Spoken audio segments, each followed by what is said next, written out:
Good morning. How are you? Good. That's good. We've been hearing from people all over the country in since last night and this morning. Seems like people have a spring in their step because the president was held accountable for his reckless behavior. No one is above the law, and the Constitution is the supreme law of the land. No one is above the law, and the president has been held accountable. It really is interesting to see the response that we are getting bipartisan across party lines. I myself want to say I have a spring in my step because of the moral courage of our caucus. To see them all, so many of 100 members, go to the floor, that's all that we had time for, to go to the floor and speak about our Constitution, about the facts of the case, so clearly, so patriotically, so prayerfully, and so solemnly, but so definitely. Just to get this off the table right away, we impeached the president immediately. Everybody was on to the next thing. The next thing for us will be when we see the process that is set forth in the Senate, then we'll know the number of managers that we may have to go forward and who we would choose. That's what I said last night. That's what I'm saying now. The precedent for this, and I met with my 6 chairs after some of us were together for a press conference after the votes last night, and we discussed the precedent of it all, and that is in the most recent case taking up an impeachment, there was a proposal on the floor put together in a bipartisan way. 100 senators voted for the process on how they would go forward on the case of President Clinton. We would hope that they could come to some conclusion like that. But in any event, we're ready. When we see what they have, we'll know who and how many we will send over. That's all I'm going to say about that now. We've had a very eventful week. I'm so proud of our members and really in some cases the bipartisanship of some of this and some not. Last year's campaign we said for the people we would lower the cost of health care, starting with lowering the cost of prescription drugs and preserving the pre-existing condition benefit. Within the past week we passed the Elijah Cummings Lower Drug Costs Now Act, which does just that. As we were passing it last week, we discussed the particulars of it. But with the savings that we gained from that, I think it's important to note that we already said we would be spending the hundreds of billions of dollars in savings on expanding benefits for Medicare, dental, visual, hearing, and the biggest expansion of Medicare since its inception. Next, we did lower an important bipartisan bill, the appropriations bill, to keep government open and to do so early enough so that you knew to make your weekend plans and get started for all the holidays you may be observing. And that was a major accomplishment. It took constant back and forth, but we ended up, as I have always said, as an appropriator myself, one forged in that culture, left to their own devices, the appropriators can get the job done. And I salute Chairwoman Nita Lowey for her work, the ranking member as well, and we're very pleased with that legislation. I guess I'll take up cloture or something on the Senate pretty soon, and hopefully it will be on its way to the President for a signature. Before I leave the subject of impeachment, though, let me commend our 6th chairman, Adam Schiff, Jerry Nadler, Chair of Judiciary, so proud of him, Maxine Waters, Financial Services, Richie Neal, Ways and Means Committee, Elliot Engel, the Foreign Affairs Committee, and also a very important committee chaired now by Carolyn Maloney, the Gov Reform Committee. I said last night and I say today, while he isn't with us today physically here, Elijah Cummings is with us in spirit. The foundation he helped lay for justice is with us. And he said, when we're dancing with the angels, what will we know about what we did to keep the Constitution intact When he said that, it was very prescient. Little did we know that by the time we passed the impeachment resolution, well, the articles of impeachment, that he would be dancing with the angels. Right now, as we speak, they're debating on the floor the U.S., Mexico, Canada trade agreement. I hear my colleagues on the floor last night saying, well, if we weren't doing this, we could do Mexico. Well, we are doing Mexico. And the discussion that took some time to convince the administration and the other countries was that we weren't going forward until we had the strongest possible enforcement of the trade agreement, and also manifested in the legislation that we'll have on the floor today, the implementing legislation. As you've heard me say over and over again, this is about enforcement, the overarching issue. If you can enforce it, it doesn't matter what you put forth. And of the concerns that we had, one were workers' rights, the other pharmaceuticals, and the other the environment. And we made giant progress from, first of all, over the existing NAFTA for sure. But apart from that, big distance between what the administration was proposing to begin with in all of those areas and to where we ended up now going forward.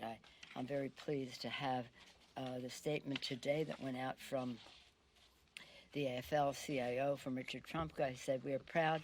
He said, there is no denying that the trade rules in America will now be fair.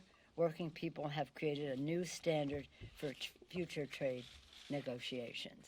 I think it's a template for future trade agreements. Some of my members think, let's not give it that much. But we'll see how it goes in the implementation. That means everything. Then after that, today, we will do SALT, and that is going to be the state and local tax that the Republicans put on to punish blue states largely. It is paid for, this legislation, to repeal the SALT tax, and it will be paid for by increasing the rate on wealthiest individuals in our country. When the president first proposed his tax scam, they were saying, we're never going to lower the individual rate. And then they did. And now we will raise it again to repeal SALT. So we're very proud of what we have done. As you know, the Republicans keep saying, well, we should be working. We've sent over 400 bills, 275 of them sitting on Mitch McConnell's desk. Well, 400, but 275 of those, at least, are bipartisan. The range of subjects is, well, you've heard me say it, but it bears repeating, I think. That includes all of our top 10 pieces of legislation, bipartisan background checks, expanding background checks. People have to have a background check unless they buy it at a gun show, online, or in some kind of straw transaction. So this is not creating background checks, it is expanding them, and as well as the South Carolina, one is H.R. 8, the other 1112. 295 days ago, we sent those bills to Mitch McConnell, the Grim Reaper. I've news for him. He may think they're dead on arrival there, but they are alive and well in the general public, and every day that he does not take up that legislation, because he knows it will pass. He fears that it will pass, or else he'd take it up. Every day that he does not pass it, 100 people die. Not all of them would, by gun violence, not all of them would be saved by the legislation, but some. And so we urge him to take up that life-saving legislation. The list goes on. Paycheck fairness, equal pay for equal work, Violence Against Women Act, again, about women, the legislation to raise the minimum wage of the 30-some million, 32, 33 million people who will get a pay raise with the increase in the minimum wage. Over 20 million of them are women. The Equality Act and Discrimination Against the LGBTQ Community, Dream and Promise Act, the SAFE Act, Save Our Federal Elections Act, Butch-Lewis Act, Protecting Pensions for America's Workers, Farm Workforce Modernization Act, which we passed the other day. It was bipartisan support and has bipartisan support inside and outside the Congress. Again, lower drug costs now. One other bill that we did pass that we had an enrollment ceremony, perhaps some of you came, was the Future Act, and that was about minority serving institutions, Hispanic serving institutions, historically black colleges and universities, higher education institutions that deal with our Native American population. It's very important. We sent it. That did pass, and that is on its way to the president. So with that, we said to my members what I say to you guys all the time: the word recreate and recreate are the same words. They spelled the same, and they mean something the same. When you recreate, renew, rest up, be with your family, you are recreated to come back for the discussions and the debates ahead as we go into the future. And if we go into the future, again, we are inspired by our founders who said, "E pluribus unum," from any one, no matter what our differences, and they certainly had theirs. We always have to remember that we are one country. I have my speaker's pin on today, but many times I have on the flag pin, which said, "One country, one destiny." We have to think in those terms, and we look forward to doing that as we go forward. We still have a day here as we go forward. So I wish you happy holidays, and whatever you are celebrating. In our house, we celebrate them all. Christmas, Hanukkah, Kwanzaa, New Year's, whatever else. But I hope you have it. Now I'll have time for a few questions. Nancy? Do you run the risk as some Republicans have said, of looking like you're playing games with impeachment if you hold on to these articles for too long? I said what I was going to say, Nancy.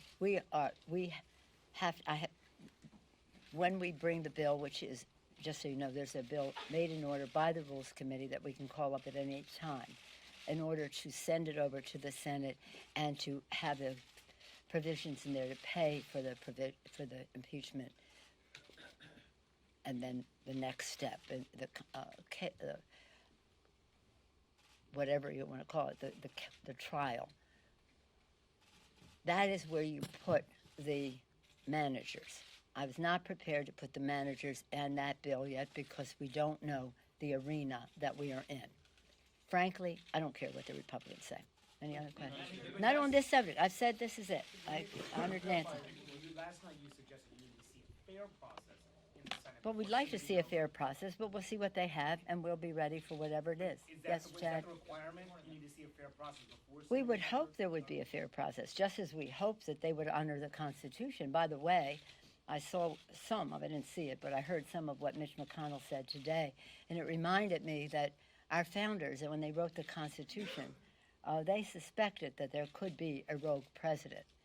I don't think they suspected that we could have a rogue president and a rogue leader in the Senate at the same time. Yes, Chad? To that end, you have talked and criticized Senator McConnell today. Any other questions on anybody want to talk about Mexico Free Trade Agreement? Anybody care about that?